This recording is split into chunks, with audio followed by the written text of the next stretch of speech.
கிறிஸ்துவுக்குள் அன்பானவர்களே, ஆண்டவராகிய இயேசுவின் நாமத்தில் உங்களுக்கு என் அன்பின் வாழ்த்துக்கள். ஏன் தேவன் நம்மை வனாந்திரமான ஒரு வழிக்கு நேராக நடத்தி செல்லுகின்றார்? அவர் நினைத்திருந்தால் நம்மை ஒவ்வொரு நாளும் கானான் தேசமாகிய ஒரு பாலம் தேனும் ஓடுகிற தேசத்திலேயே நடத்தி சென்றிருக்கலாமே. எதற்கு இந்த வனாந்திரம்? எதற்கு இத்தனை பாடுகள், இத்தனை ஏமாற்றங்கள், இத்தனை அவமானங்கள், இத்தனை கண்ணீர்கள்? ஏன் இப்பேற்பட்ட ஒரு பாதை என்று ஒவ்வொரு நாளும் கேள்விகளோடு கூட ஓடிக்கொண்டிருக்கிறீர்களா என்ன? உங்களுக்கு தான் இந்த வார்த்தை. அன்புக்குரியவர்களை, வேதத்திலும் யாத்ராகமத்தின் புஸ்தகம் 15, 16 அதனுடைய தொடர்ந்துள்ள அதிகாரங்களில் நீங்கள் வாசித்து பார்க்கிற பொழுது தெரியும், இஸ்ரவேல் ஜனங்கள் 430 வருஷம் எகிப்திலே அடிமைப்பட்டு கிடக்கிறாங்க. அந்த நாட்களில் அவங்க பட்ட பாடுகள் கொஞ்சம் நஞ்சம் அல்ல. அந்த எகிப்தின் ராஜா மூலம், பார்வோன் மூலம் பலவிதமான கண்ணீர்களின் பள்ளத்தாக்கிலே தான் அங்கேயே அவங்க கஷ்டப்பட்டு கொண்டிருந்தாங்க. தேவன் இரக்கப்பட்டு அந்த ஜனங்களை மோசையின் மூலமாக வெளியே கொண்டு வருகின்றார். இப்பொழுது எகிப்திலிருந்து, அந்த அடிமைத்தனத்திலிருந்து ஒரு விடுதலை கிடைத்தது. நீங்க சொல்லலாம், அடிமைத்தனத்திலிருந்து விடுதலை கிடைச்சு 430 வருஷம் கஷ்டப்பட்டாங்க, இன்னும் எதற்கு தேவன் இவங்களை வனாந்திரத்துல நடத்தணும்? அப்படியே ஸ்ட்ரைட்டா கொண்டு கானான் தேசத்துக்குள்ள நுழைய செய்து அவங்கள சந்தோஷப்பட வைத்திருக்கலாமே, இத்தனை நாள் கண்ட துன்பங்களுக்கு ஈடாக அவங்களுக்கு மகிழ்ச்சியை கொடுத்திருக்கலாமே என்று நீங்க நினைக்கலாம். இல்லை, அதுதான் இல்லை. நம்முடைய தேவன் எப்பேற்பட்டவர் தெரியுமா? இப்போ இந்த இஸ்ரவேல் ஜனங்களை வனாந்திரம் உள்ள பாதைக்கு நேராக தான் வழிகளை உருவாக்கி கொடுத்து கானானுக்குள்ள பிரவேசிப்பதற்கான எல்லா வழிகளையும் அவர் தொகுத்து சொல்லுகின்றார் மோசையிடம். எந்த வழியா போகணும், எந்த வனாந்திரத்தின் வழியாக கடக்கணும், எந்த பள்ளத்தாக்குல நீங்க போய் கூடாரம் போடணும், எல்லாவற்றையும் சொல்லி கொடுக்கிறார். ஆனா இந்த ஜனங்களுக்கு திருப்தி இல்லை. அங்கேயே இத்தனை நாட்கள் கஷ்டப்பட்டோம், இப்போ இங்கேயும் கஷ்டப்படணுமா? தண்ணீர் இல்லை, கசப்பா இருக்கு, உணவு இல்லை, அது இல்லை, இது இல்லை. எப்பொழுது பார்த்தாலும் வனாந்திரம் உள்ள வாழ்க்கையிலேயே அவங்க திருப்தி இல்லாம வெறுப்போடு முறுமுறுத்து சண்டை போட்டு வாதம் பண்ணி பிரச்சனையை உருவாக்கி தான் ஒவ்வொரு நாளுமே நடந்து வந்து கொண்டிருந்தாங்க. ஏன் அவங்க அந்த வாழ்க்கையை வெறுக்கிறாங்க? ஆனால் அது ஏன் தேவன் நமக்கு அந்த வாழ்க்கையை அனுமதிக்கிறார் இன்றைக்கு? ஏனென்றால், எனக்கு அன்பு தேவனுடைய பிள்ளைகளே, நம்மை ஒரு நாள் பாவத்தின் எகிப்திலே அவங்க அடிமைப்பட்டு கிடந்தது போல நாம் ஒரு நாள் தேவனை அறியாதவர்களாய் பாவத்திற்கு அடிமைப்பட்டு ஒரு பார்வோனிடம் அந்த ஜனங்கள் இருந்தது போல நாமும் உலகத்தின் அதிபதியாகிய பொல்லாங்கனுடைய கையிலே அடிமைப்பட்டு கிடந்தோம். அந்த நாட்கள்ல நமக்கு ஜெபம் என்னவென்று தெரிவதில்லை, வேத வசனங்களுக்கு முக்கியத்துவம் கொடுத்ததில்லை, பாவத்திற்கும் பாவ பிணிகளுக்கும் சிக்குண்டு கிடந்து அப்பேற்பட்ட அடிமைத்தனத்திலிருந்து தேவன் நம்மை விடுதலையாக்கி கொண்டு வந்து விட்ட பிறகு உடனே அவர் நம்மை தூக்கி சிங்காரத்திலே வைக்க மாட்டார். அவர் அதற்கு பிறகுதான் நம்மை பழக்குவிப்பார். வனாந்திரமான ஒரு வாழ்க்கையிலே ஒரு வழியிலே நம்மை நடத்தி அங்கே தாகம் என்றால் என்ன, கஷ்டம்னா என்ன, பாடுகள்னா என்ன, இழப்புகள்னா என்ன, இந்த இழப்பு வந்தாலும் நீ எப்படி தேவனுக்குள்ள நிற்கணும், பாடுகள் வந்தாலும் நீ எப்படி விசுவாசத்துல உறுதியா நிற்கணும், ஏமாற்றங்கள் வந்தாலும் நீ எப்படி கர்த்தருக்குள்ள பரிசுத்தமா வாழணும், எதிர்ப்புகள் வந்தாலும் நீ எப்படி முன்னோக்கி அந்த பாதைக்கு நேராக பயணம் செய்யணும், தோல்விகள் வந்தாலும் நீ எப்படி அதனை தாண்டி போக வேண்டும் என்று கற்றுக் கொடுக்கிற அந்த கால இடைவெளிகள் தான் வனாந்திரத்தின் வாழ்க்கை. அந்த வனாந்திரம் உள்ள வாழ்க்கையை தாண்டினால்தான் கானானுக்குள் அவர்களுக்குள் போக முடியும். இன்றைக்கு நம்முடைய வாழ்க்கையிலே வனாந்திரம் உள்ள இந்த பாடுகளையும் கஷ்டங்களையும் கடந்தால்தான் நித்திய ராஜ்யத்தில் பங்கடைய முடியும். ஏன் இன்றைக்கு வனாந்திரம் என்று நீங்க உங்க வாழ்க்கையில நீங்க நினைக்கலாம் இல்லையா?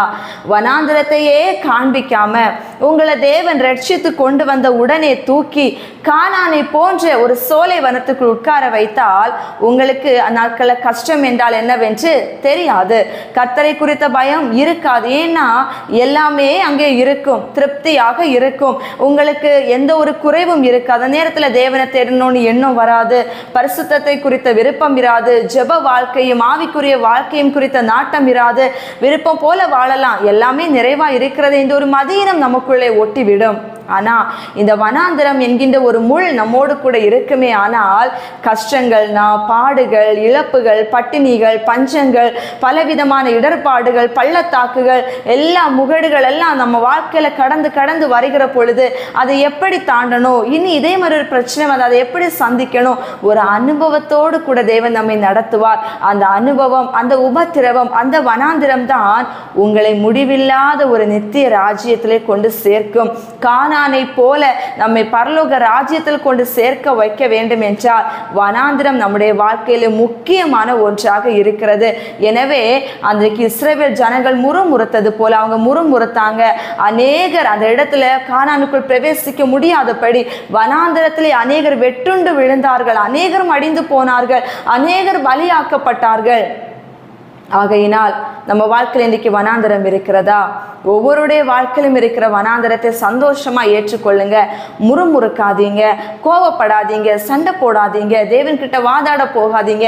ஏன் என்று அவரை பார்த்து கேள்விகளை எழுப்பாதீங்க. அவர் அதற்கான ஒரு திட்டத்தை வைத்திருப்பார். அது முடிவிலே நமக்கு விளங்கும். அது பொய் சொல்லாது. அது நிச்சயம் நம்முடைய வாழ்க்கையில வெளிப்படும். நம்ம வாழ்க்கையில இம்மைக்குரிய ஆசீர்வாதங்களையும் அவர் நிச்சயமாகவே நம்முடைய வாழ்க்கையில ஏற்ற காலத்திலே கொடுப்பார். ஆனால் இந்த வனாந்திரம் இப்பொழுது நமக்கு வைத்திருக்கிறாரே என்றால் அதிலே தேவன் நமக்கு எப்படிப்பட்ட காரியங்களை செய்ய போகிறார் என்பதனையும், எப்பேற்பட்ட பாடுகள் வந்தாலும் தேவனை விட்டு தூரம் போகாத ஒரு சத்துவத்தையும் ஒரு பலத்தையும் இந்த வனாந்திரம் தான் கற்றுக் கொடுக்கும். ஒரு சோலை வனம் கற்றுக் கொடுக்காது. ஒரு அக்கினி சூளை தான் நமக்கு இன்னும் விசுவாசத்தை கற்றுக் கொடுக்கும். ஒரு சிங்க கெபிதான் நமக்கு இன்னும் ஒரு பரிசுத்த வாழ்க்கையும் விசுவாசத்தையும் கற்றுக் கொடுக்குமே தவிர அழகான அமைதி உள்ள ஒரு இடம் நமக்கு எல்லாவற்றையும் எளிதாக கற்றுக் கொடுப்பது இல்லை. அனுபவத்தோடு கூட நம்மை ஒவ்வொரு நிலைகளிலும் உயர செய்து எல்லா பாடுகள் மத்தியிலும் அதனை கடந்து போவதற்கான திராணியும் கொடுத்து அதற்கு பிறகு சிங்காசனத்தில் வீற்றிருக்கிற தேவன் நம்மை உயரத்தில் வைத்து அழகு பார்க்கிறவர் என்பதனை நீங்கள் அப்பொழுது உணர்ந்து கொள்வீர்கள். எனவே கேட்கின்ற அன்பு தேவனுடைய பிள்ளைகளே, உங்க வாழ்க்கையில எப்பேற்பட்ட வனாந்திரம் இருந்தாலும் கவலைப்படாதீர்கள். ஆகார் வனாந்திரத்துல நின்றாங்க, அழுதாங்க. அந்த வனாந்திரம் அவங்களுக்கு அன்றைக்கு பாடுகளை கொடுத்தாலும் தேவன் அந்த வனாந்திரத்திலும் அவங்களுக்கான தண்ணீரை ஏற்படுத்தி கொடுத்து வாழ்வதற்கான வழியை உருவாக்கி கொடுத்தார். எனவே இன்றைக்கு உங்க வாழ்க்கையில எப்பேற்பட்ட வனாந்திரங்கள் இருந்தாலும் அது எதற்கு என்பதனை நன்கு உணர்ந்து கொண்டு அதன் மூலம் தேவன் நம்முடைய வாழ்க்கையில என்ன செய்ய போகிறார் என்பதனை மனதில் வைத்து தொடர்ந்து ஜெபிங்க, தொடர்ந்து விசுவாசத்தோடு இருங்க, தொடர்ந்து கர்த்தருக்குள் உறுதியா நில்லுங்க. வனாந்திரத்தை பார்த்து பின்னிட்டு போகணும்னோ, எகிப்திலேயே இருந்திருந்தா நல்லா இருக்குமோனோ நினைக்கிற ஒரு எண்ணத்துல மட்டும் தயவு செய்து போகாதீங்க. ஏன்னா பிசாசானவன் ஒரு புத்தியை நமக்குள்ள ஏற்படுத்தி விடுவான். பாவத்துல எப்படி எல்லாமோ வாழ்றவங்க நல்லா தானே இருக்கிறாங்க. தேவனை உண்மையா தேடாம அறக்குறையா தேடிட்டு எப்படி எல்லாமோ வாழ்றவங்க சந்தோஷமா இருக்கிறாங்க. ஆனா நான் மட்டும் உண்மையா இருந்து எனக்கு என்ன கிடைச்சிச்சு? ஒவ்வொரு நாளும் இந்த வனாந்திரத்துல ஒரு பாடுகள் தான் நான் வாழ்ந்துட்டு இருக்கிறேன்னு நமக்குள்ள ஒரு கம்பேரிசன் மைண்டை கிரியேட் பண்ணி நம்மை விசுவாசத்தை விட்டு வழுவி போக வைத்து விடுவான். எனவே ஜாக்கிரதையாக இருந்து எந்த நிலையிலும் மனரம்மியமா இருக்க கற்றுக்கொண்டேன் என்று தேவ மனிதன் சொன்னது போல நாமும் அவ்வாறே கிறிஸ்துவுக்குள் நிலைத்திருப்போம். தேவன் நம்மை நிச்சயமாக கானானுக்குள் பிரவேசிக்க பண்ணுவார். ஜெபிப்போமா? அன்பின் நல்ல இயேசு சுவாமி, வனாந்திரம் அது நல்லது. எங்கள் வாழ்க்கையிலே அது அநேக பாடங்களை கற்றுக் கொடுப்பதற்கென்று நீங்க நியமித்திருக்கின்ற ஒரு அனுபவத்தின் நாட்களாக இருக்கிறதப்பா. எனவே அதனை நாங்கள் முழு மனதோடு கூட ஏற்றுக்கொண்டு அப்பா உங்க துணையோடும் ஒத்தாசையோடும் அந்த வனாந்திரம் உள்ள பாதையை கடந்து கானானுக்குள் பிரவேசிப்பதற்கு எங்களுக்கு பலனை தாருங்க.